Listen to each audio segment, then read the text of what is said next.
5314 5314 అది వర్గమా కాదా అనేది క్వశ్చన్.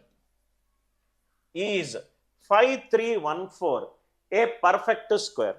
ఏం చెయ్యాలి? చిట్ట చివరి 2 అంకెలను తీసుకోండి. 14. 14ని 4 తోటి డివైడ్ చేస్తే 4 మూళ్ళ 12 ప్లస్ 2. 4తో భాగించినప్పుడు 2 రాకూడదు, 3 రాకూడదు. వస్తే గనక ఖచ్చితంగా అది వర్గము కాదు. ఖచ్చితంగా అది వర్గము కాదు. 14 3 4s are 12 plus 2. 4తో భాగాహారించినప్పుడు శేషము 2 వచ్చినా శేషము రైట్ 3 వచ్చినా అది వర్గము కాదు. 1 0 వస్తే అది అప్పుడప్పుడు వర్గం కావచ్చు, వర్గం కాకపోవచ్చు. 2 వచ్చినా 3 వచ్చినా అది వర్గము కాదు. అందరికీ అర్థమవుతే దయచేసి రైట్ ఎస్ అని చెప్పి రిప్లై చేయండి. Is 1 2 3 4 a perfect square? Last 2 digits చూడండి. 34. 34 అంటే 4 into 8 plus 2.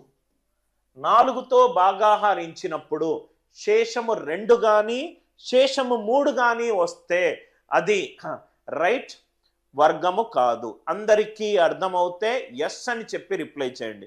మీ మైండ్లో కొన్ని డౌట్స్ వస్తాయి. క్లాస్ కంటిన్యూ అయ్యే కొద్దీ ఆ డౌట్స్ అన్నీ కూడా ఒక్కొక్క కాన్సెప్ట్ రూపంలో నేను ఎక్స్ప్లెయిన్ చేస్తాను. Right? I hope the idea it is clear. Right? You wrote divided by 4. The number should be 4 into any number ante 4 into any number ante ఇది divided by 4 అని అర్థం. 4 into p అంటే ఏదైనా సహజ సంఖ్య. రైట్?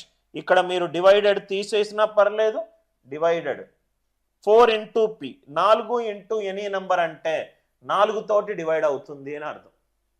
అందరికీ ఇది క్లియర్గా అర్థమైందా?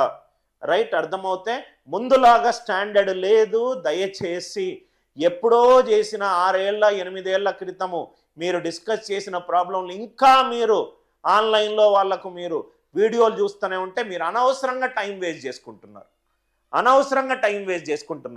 లెవెల్ ఆఫ్ కంటెంట్ ఎంతో పెరిగింది. ఆ స్థాయిని మీరు అందుకోవాలనుకుంటే ఆ స్థాయి లెవెల్ కంటెంట్ మీరు రైట్ యాక్సెస్ ఉండాలి మీకు. మామూలుగా పైన చెప్పే కంటెంట్ మీకు ఎక్కడా ఉపయోగపడదు. సంవత్సరాల తరబడి రాస్తూనే ఉంటారు.